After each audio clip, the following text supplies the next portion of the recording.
جائے گا. تو کئی وجوہات ہوتی ہیں کہ دعا قبول نہیں ہو رہی ہوتی. چند میں آج پیش کروں گا, چند میں پھر انشاءاللہ آنے والے دنوں میں, آنے والی مجالس میں پیش کروں گا. ایک وجہ وہ کہتے ہیں کہ اگر انسان, ایک حدیث نبوی ہے اور یہ مکارم الاخلاق مرحوم طبرسی کی 700 سال پرانی کتاب ہے, رسول اسلام کی سیرت کے اوپر ہے مکارم الاخلاق. تو اس میں فرماتے ہیں کہ حبیب خدا کی حدیث ہے کہ آپ فرماتے ہیں کہ اگر انسان ایک لقمہ حرام کا کھا لے, ایک لقمہ, پورا کھانا نہیں, صرف ایک لقمہ حرام کا کھا لے تو 40 دن تک دعا قبول نہیں ہوتی. 40 دن تک دعا قبول نہیں ہوتی. اسی لیے اتنی زیادہ تاکید کی گئی ہے کہ جب کھانے لگو تو پاکیزگی کا خیال کر کے کہ اگر خدا نہ کرے ایک بھی نجس چیز چلی جائے کھانے میں تو انسان کی. اب یہاں علماء نے جو بحث کی ہے وہ یہ ہے کہ حدیث تو نبوی, یعنی رسول اسلام صلی اللہ علیہ وسلم کی حدیث ہے کہ 40 دن دعا قبول نہیں ہوتی. بحث علماء نے یہ کی ہے کہ کس صورت میں دعا قبول نہیں ہوتی. اس صورت میں جب مجھے معلوم نہیں تھا, یا اس صورت میں کہ جب معلوم تھا.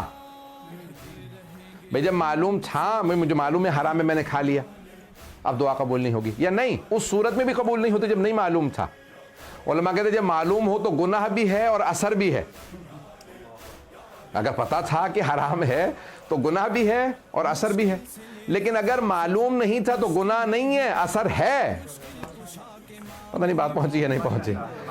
پھر بھی اثر ہے, اور اثر یہ ہے حرام کا کہ انسان کی دعا مستجاب نہیں ہوتی, کیونکہ انسان جب نجس چیز کھا لے یا حرام چیز کھا لے تو وہ فرشتے جو دعا کو اللہ کے پاس لے کے جاتے ہیں وہ اتنے پاک ہیں کہ جب تک انسان کے وہ 40 دن میں شے زائل نہ ہو جائے تب تک دعا لینے آتے ہی نہیں ہیں.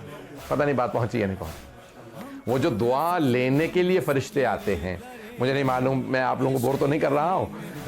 تعزیٰ گرامی, یہ تمام کی تمام چیزیں. تو پہلی مصلحت کہ انسان اگر حرام کھا لے, اس لیے ہمارے علماء کہتے ہیں کہ جہاں سے انسان گوشت خریدے, جہاں سے انسان اشیاء خریدے, گھر میں پکا, اس لیے باہر زیادہ ہمارے ہاں تاکید کی گئی کہ زیادہ باہر کھانے مت کھاؤ. ہوٹلوں, ریسٹورنٹس پہ ادھر ادھر, بہت سے لوگوں کو ہوٹلنگ کا بہت زیادہ شوق ہوتا ہے, ان کو برا لگے گا بہت معذرت کے ساتھ. میں نے کہا یہ نہیں کہہ رہا حرام میں کھانا جائز ہے, بالکل جائز ہے, لیکن کیوں تاکید کی گئی ہے؟ کہتے ہیں کئی مرتبہ پکانے والا نجس پاک کا خیال نہیں کرتا. جب آپ کی والدہ گھر میں پکائیں گی یا اہلیہ گھر میں پکائیں گی یا کوئی بہن گھر میں پکائیں گی یا کوئی بیٹی گھر میں پکائیں گی تو کیونکہ مومنہ ہے ہاتھ پاک کرنے کا, کھانے کے پاک رکھنے کا ضرور خیال رکھیں گی. اس لیے غذا کا پاک ہونا پہلا باب ہے دعا کی استجابت کا. قبولیت دعا کے پہلے باب کا نام ہے حلال غذا.